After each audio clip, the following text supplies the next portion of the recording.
The auspicious vision. Kanti Chandru was young, yet after his wife's death, he sought no second partner and gave his mind to the hunting of beasts and birds. His body was long and slender, hard and agile, his sight keen, his aim unerring.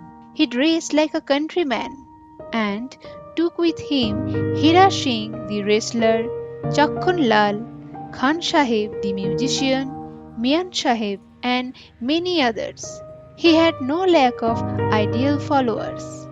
In the month of Agrahon, Kanti had gone out shooting near the swamp of Naidighi with a few sporting companions. They were in boats, and an army of servants in boats also filled the bathing ghats. The village women found it nearby impossible to bathe or to draw water. All day long, land and water trembled to the firing of guns, and every evening, musicians killed the chance of sleep. One morning, as Kanti was seated in his boat cleaning a favorite gun, he suddenly started at what he thought was the cry of wild duck. Looking up, he saw a village maiden coming to the water's edge with two white ducklings clasped to her breast. The little stream was almost stagnant. Many weeds choked the current. The girl put the birds into the water and watched them anxiously. Evidently, the presence of the sportsman was the cause of her care and not the wildness of the ducks. The girl's beauty had a rare freshness, as if she had just come from Vishwakarma's workshop. It was difficult to guess her age. Her figure was almost a woman's, but her face was so childish that clearly the world had left no impression there. She seemed not to know herself that she had reached the threshold of youth. Kanti's gun cleaning stopped for a while. He was fascinated. He had not expected to see such a face in such a spot, and yet its beauty suited its surroundings better than it would have suited a palace. A bird is lovelier on the bough than in a golden vase. That day the blossoming reeds glittered in the autumn dew and morning sun, and the fresh, simple face set in the midst was like a picture of festival to Kanti's enchanted mind. As he gazed, the maiden started in terror and hurriedly took back the ducks into her bosom with a half articulate cry of pain. In another moment, she had left the river bank and disappeared into the bamboo thicket hard by. Looking round, Kanti saw one of his men pointing an unloaded gun at the ducks. He at once went up to him, wrenched away his gun, and given on his cheek a prodigious slap. The astonished humorist finished his joke on the floor. Kanti went on cleaning his gun. But curiosity drove Kanti to the thicket wherein he had seen the girl disappear. Pushing his way through, he found himself in the yard of a well-to-do householder. On one side was a row of conical thatched barns, on the other a clean cowshed, at the end of which grew a jijib bush. Under the bush was seated the girl he had seen that morning, sobbing over a wounded dove. Into those yellow beaks she was trying to wring a little water from the moist corner of her garment. A grey cat, its four paws on her knee, was looking eagerly at the bird, and every now and then, when it got too forward, she kept it in its place by a warning tap on the nose.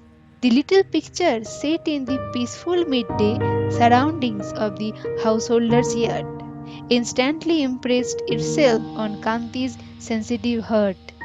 The checkered light and shade flickering beneath the delicate foliage of the jijip played on the girl's lap.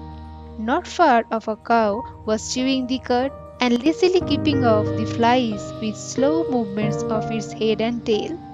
The north winds whispered softly in the rustling bamboo thickets, and she, who had dawned on the river bank, had looked like the forest queen.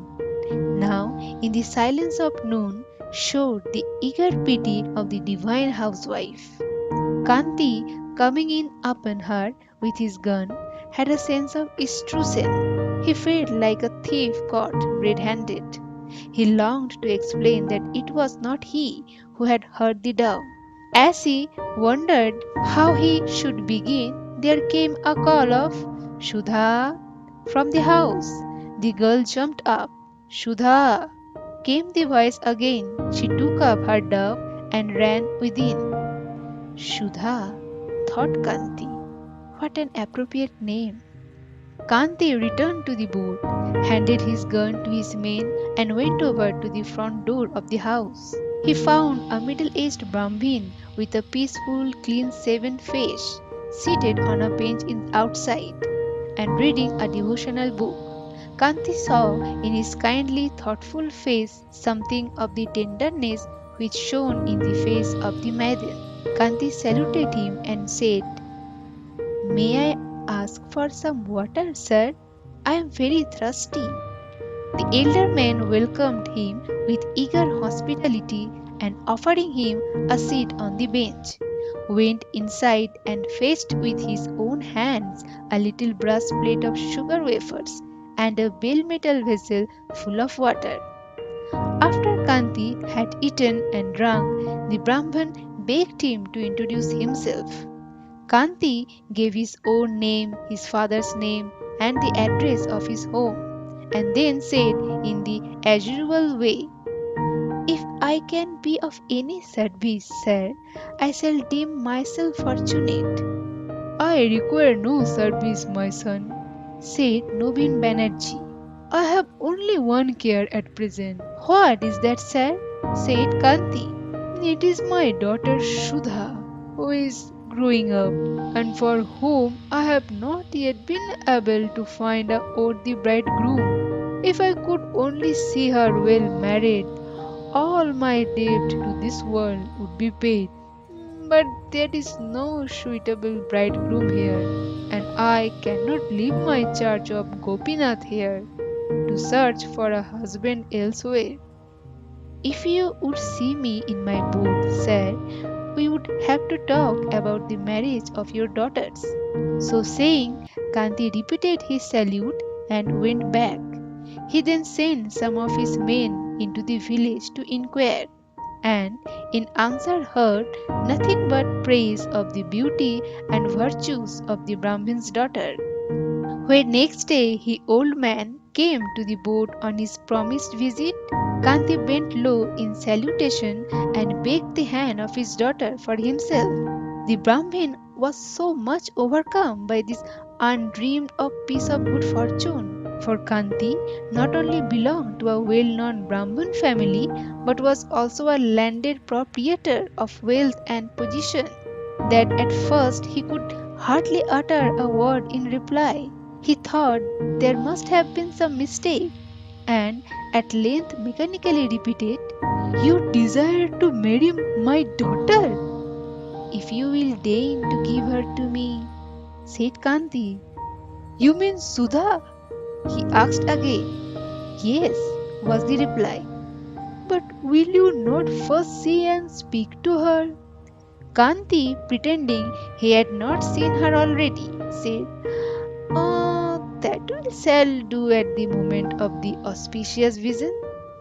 In a voice husky with emotion, the old man said, "My Shudha is indeed a good girl, well skilled in all the household arts.